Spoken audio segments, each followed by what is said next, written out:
Hello, everybody. Welcome back to the Shastro Does Physics. And this one is the first lecture and the introductory lecture in which we will talk about what is force, its unit, and the effects of force and all.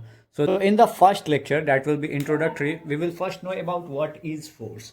So, what is force? तो वही हमारा बचपन वाला definition यहाँ पर लगने वाला है कि पुश और पुल, बट इससे थोड़ा ज़्यादा कुछ बढ़ाना पड़ेगा कि पुश और पुल से बढ़ के कुछ है ये फोर्स. पुश और पुल exerted by an object on another one. Definition में थोड़ी बढ़ोतरी की गई और उसमें मैंने क्या लगा दिया है कि पुश और पुल तो है ही, बट ये एग्जर्ट हो रहा है एक ऑब्जेक्ट के द्वारा किसी दूसरे ऑब्जेक्ट पे. तो यहाँ पर बात क्या आ रही है कि यहाँ पर दो ऑब्जेक्ट्स को इन्वॉल्व किया गया है. तो बेसिकली फोर्स एक ऐसा इंटरेक्शन है जिसमें हमेशा दो बॉडीज इन्वॉल्व रहेंगे. एक फोर्स लगाने वाला, एक फोर्स एग्जर्ट करने वाला, दूसरा फोर्स को एक्सपीरियंस करने वाला. जैसे कि मान के चलो मैं तुम्हें थप्पड़ मार रहा हूँ, घटिया एग्जांपल है, बट अब मान लो मैं तुम्हें थप्पड़ मार रहा हूँ. तो थप्पड़ मारने वाला मैं अपने हाथों से तुम पर फोर्स एग्जर्ट कर रहा हूँ तुम्हारे गालों पर, और तुम उस फोर्स को एक्सपीरियंस कर रहे हो. तो यहाँ पर कितने बॉडीज इन्वॉल्व हैं? दो बॉडीज. इन सिमिलर मैनर तुम कोई भी फोर्स का एग्जांपल ले लो, वहाँ पर ऑलवेज दो बॉडीज इन्वॉल्व होंगे. एक फोर्स लगा रहा होगा, दूसरा उसको एक्सपीरियंस कर रहा होगा. एनसीईआरटी में इसे बहुत ही खूबसूरती से समझाया गया है. अब थोड़ी और बेसिक बेसिक चीज़ों पर बातें कर लें, जैसे कि अब इसका जो एसआई यूनिट होता है वो क्या होता है. तो यूनिट होते हैं और एक एसआई यूनिट होता है. एसआई यूनिट हम लोग हमेशा कंसिडर इसलिए करते हैं because it is the standard one and we do rely on the standard one most of the time. So the SI unit of force is, जग जाहिर है न्यूटन बाबा के नाम पे, और इसको हम लोग बड़का एन से डिनोट करते हैं. Okay okay. अब जानते हैं कि फोर्स कर क्या क्या सकता है. ओके. और इस टॉपिक का नाम है effects of force, and this topic is a subtopic of the introductory thing, and this one is very crucial if you are in class 8th. So the topic is effects of force. एक एक करके हम लोग effects of force पे चर्चा करते जाएंगे. तो फोर्स क्या क्या कर सकता है किसी ऑब्जेक्ट पे या फिर किसी भी चीज पर. तो पहला इसका इफेक्ट है कि it can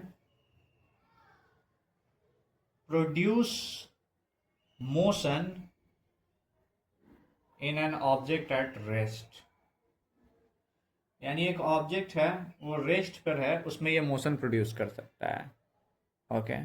so the first effect is it can produce motion in an object at rest. यानी कोई ऑब्जेक्ट रुका हुआ है, स्टेशनरी है, उस ऑब्जेक्ट को ये मूविंग ऑब्जेक्ट बना सकता है. कैसे? जब मान के चलो आपके पास एक क्या बोले, कुछ भी है यार, ट्रॉली टाइप है, जहाँ आप मार्ट वार्ट में गए हो, मॉल वॉल में गए हो, कुछ खरीदने गए हो, और ट्रॉली है जिसमें आप कार्ट है, ट्रॉली कार्ट जिसमें आप सामान रख कर ले जा रहे हो. तो उसको आप क्या कर रहे हो? पुश कर रहे हो. पुश कर रहे हो मतलब फोर्स लगा रहे हो, है ना. तो क्या होता है कि वो रुका रहता है, वो मूव करने लगता है. तो this way you can produce motion in an object at rest. दूसरे इफेक्ट पे आते हैं. तो दूसरा इफेक्ट है it can stop a moving object. It can stop a moving object. एक ऑब्जेक्ट मूव कर रहा है, आप उसको फोर्स लगाकर स्टॉप कर सकते हो. बहुत सारे एग्जांपल्स हैं. सबसे बढ़िया एग्जांपल आपको इस चैप्टर से रिलेटेड हम आपको दें तो वो है फ्रिक्शनल फोर्स का एग्जांपल. फ्रिक्शनल फोर्स होता है क्या है? तो ये एक ऐसा फोर्स है जो कि मोशन के अपोजिट डायरेक्शन में लगता है. दैट मीन्स अगर आप ऐसे यूं चल रहे हो तो ये फोर्स आप पे यूं लगता दिखाई देगा. ठीक है, this one is frictional force. तो फ्रिक्शनल फोर्स करता क्या है? बस मोशन को अपोज कर देता है. तो मान के चलो एक गेंद ढूंढते ढूंढते जा रहा है. बहुत लोगों को ढूंढना वर्ड शायद समझ में ना आए, तो वो चलते चलते जा रहा है ऐसे ग्राउंड पर. तो कुछ देर बाद होता है क्या है कि इवेंचुअली वो जाके रुक जाता है. तो क्यों रुक गया भाई? क्योंकि एक फोर्स उसके मोशन के अपोजिट डायरेक्शन में लग रहा था. This force is frictional force. तो वही फोर्स क्या कर सकता है कि एक ऑब्जेक्ट को रोक सकता है जो मोशन में हो पहले से. अब तीसरे इफेक्ट पर आते हैं भैया. ठीक है. तो तीसरा इफेक्ट है, लिखा भी नहीं रहा ऐसे, it can change the direction of a moving object.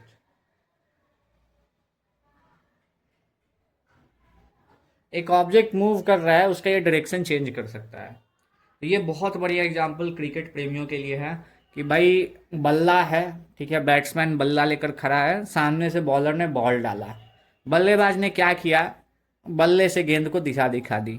हुआ क्या, गेंद आ रही थी इस दिशा में, उसका डायरेक्शन हमने बल्ले से चेंज कर दिया। तो आपने बल्ले से किया क्या, बेसिकली फोर्स लगाया। And this is how a force can change the direction of a moving object. अब पेज चेंज करते हैं। अब नजर चौथे इफेक्ट की ओर। तो चौथा इफेक्ट है it can change the speed of a moving object. यानी एक ऑब्जेक्ट मूव कर रहा है, उसके स्पीड में फोर्स चेंज ला सकता है। चेंज का मतलब क्या है, कोई क्वांटिटी है, फोर्स भी एक क्वांटिटी है, जाहिर सी बात है एक फिजिकल क्वांटिटी है, तो आप इसे चेंज कर रहे हो। सॉरी, बात कर रहे थे स्पीड की। स्पीड क्या है, एक फिजिकल क्वांटिटी है और आप इसे चेंज कर रहे हो। तो किसी भी क्वांटिटी को चेंज करोगे तो क्या होगा, जैसे कि 7 एक क्वांटिटी है, आप उसको चेंज कर रहे हो, तो या तो आप इसको बढ़ा सकते हो या फिर इसको घटा सकते हो। तो इधर यू कैन इंक्रीज इट और डिक्रीज इट। यानी फोर्स के एप्लीकेशन से आप मूविंग ऑब्जेक्ट की स्पीड को या तो इंक्रीज कर सकते हो या फिर डिक्रीज कर सकते हो। अब इंक्रीज करने का सिनेरियो क्या होगा, देखो हो क्या रहा है, इस डायरेक्शन में एक ऑब्जेक्ट मोशन कर रहा है, क्या करो, इसी डायरेक्शन में तुम फोर्स लगा दो। होगा क्या, इस फोर्स के कारण इस ऑब्जेक्ट में एक्सेलरेशन प्रोड्यूस हो जाएगा, और इसको हम लोग आगे भी जानने वाले हैं कि ये कैसे होता है ये सारा कुछ। तो इस फोर्स के कारण इसमें एक्सेलरेशन प्रोड्यूस होगा, and acceleration is change in velocity और चेंज इन स्पीड कहो यहाँ पर सिंपली ऐसे। तो इसके स्पीड में चेंज आ जाएगा, यानी बेसिकली इसका स्पीड इंक्रीज कर जाएगा, because this force is in the direction of motion of the object. यानी सीधा सीधी अगर हम मुद्दे की बात करें तो आपका स्पीड इंक्रीज कब होगा ऑब्जेक्ट का, जब फोर्स डायरेक्शन ऑफ मोशन में लगे। If this is the direction of motion and if is this is the direction of force applied, then speed will increase. और स्पीड डिक्रीज कब होगा, आपका डायरेक्शन ऑफ मोशन ये है और आपके फोर्स अप्लाइड का डायरेक्शन ये हो गया, यानी मोशन इधर से हो रहा है और आपने फोर्स उसके अपोजिट डायरेक्शन में लगा दिया, तो in that case the speed will decrease. Simple है, फोर्स आपका स्पीड चेंज कर सकता है एक मूविंग ऑब्जेक्ट का। स्पीड चेंज कैसे कैसे हो सकता है, इधर इंक्रीज करके या फिर डिक्रीज करके। इंक्रीज कब होगा, जब डायरेक्शन ऑफ मोशन में फोर्स अप्लाई हो जाए, यानी जिस डायरेक्शन में मोशन हो रहा है, जिस डायरेक्शन में ऑब्जेक्ट मूव कर रहा है, उसी डायरेक्शन में फोर्स आप अप्लाई कर दो, एक्सर्ट कर दो, तो आपका स्पीड इंक्रीज हो जाएगा। बढ़िया एग्जांपल दिया जाए, बच्चा सबको टायर घुमाते हुए देखे हो, उसमें क्या होता है कि ऐसे टायर घूमते जाता है, वो लकड़ी से ऐसे ऐसे ऐसे मारते जाएगा, तो उससे होता है क्या है, और तेज चलता जाता है। तो वो एग्जाम्पल हो गया कि आप क्या कर रहे हो, बेसिकली जिस डायरेक्शन में मोशन हो रहा है उसी डायरेक्शन में आप फोर्स लगाते जा रहे हो, तो उससे स्पीड इंक्रीज हो जा रहा है। और वही ऐसे ऐसे बढ़ा रहा है, उसके बाद फिर उसको समझ में आया भाई आगे आगे मैं जा रहा हूँ, तो वो क्या करेगा, वो बच्चा धीरे धीरे धीरे डंडा लगा के उसको रोकना चाहेगा, और रोकते रोकते इसकी स्पीड डिक्रीज कर देगा। ओके, बढ़िया। अब अंत में एक बचा हमारे पास इफेक्ट ऑफ फोर्स, और वो है इट कैन, फोर्स का लास्ट इफेक्ट है change the shape and size of an object. Force क्या कर सकता है, तो किसी ऑब्जेक्ट का शेप और साइज चेंज कर सकता है।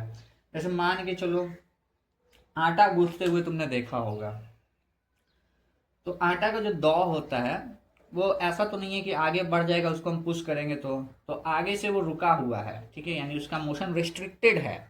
तो इन दैट केस आप फोर्स लगाओगे तो उसके शेप में डिफॉर्मेशन आ जाएगा, उसका शेप और साइज चेंज हो जाएगा। इन सिमिलर मैनर आपने एक खाली एम्प्टी बोतल लिया, उसको दोनों तरफ से प्रेस कर दिया फोर्स लगा के, अब फिर वो बोतल का आप शेप और साइज चेंज कर दोगे, उसको डिस्टॉर्ट कर दोगे by the application of force. So जितना भी हमने पढ़ा वो थे इफेक्ट्स ऑफ फोर्स, और ये बड़े क्रूशियल होते हैं अगर आपको बेसिक अंडरस्टैंडिंग समझनी है फोर्स की और आप क्लास 8th में हो। And if you are in class 9th, if you are still watching this video, then आप बहुत सही जा रहे हो, ठीक है। तो 9th वाले बच्चे भी इस वीडियो को देखेंगे तो उनका जो भी बेसिक कॉन्सेप्ट है वो भी स्ट्रांग होगा और हम यहाँ पर एक लेवल तक जाने वाले हैं। तो आगे हम लोग क्या क्या पढ़ेंगे इस पे चर्चा कर लेते हैं, क्योंकि ये video I guess 10 minute 45-46 second का हो गया है। तो आगे हम लोग क्या क्या पढ़ने वाले हैं, तो जो नेक्स्ट आपका जो टॉपिक रहने वाला है उसमें हम लोग पढ़ेंगे नेट फोर्स के बारे में, बैलेंस्ड फोर्स के बारे में, अनबैलेंस्ड फोर्स के बारे में, जनरल एक्सप्रेशन ऑफ फोर्स के बारे में। ये सारी चीज़ें हम करेंगे और कोशिश करेंगे कि कुछ प्रॉब्लम्स भी हो जाए। तो आप लोग वीडियोस में बने रहें, अपना समर्थन दिखाते रहें, ताकि मैं इस प्रकार के लेक्चर्स समय अनुसार अपलोड करते रहूं। और आप सबका बहुत बहुत आभार इस वीडियो को देखने के लिए।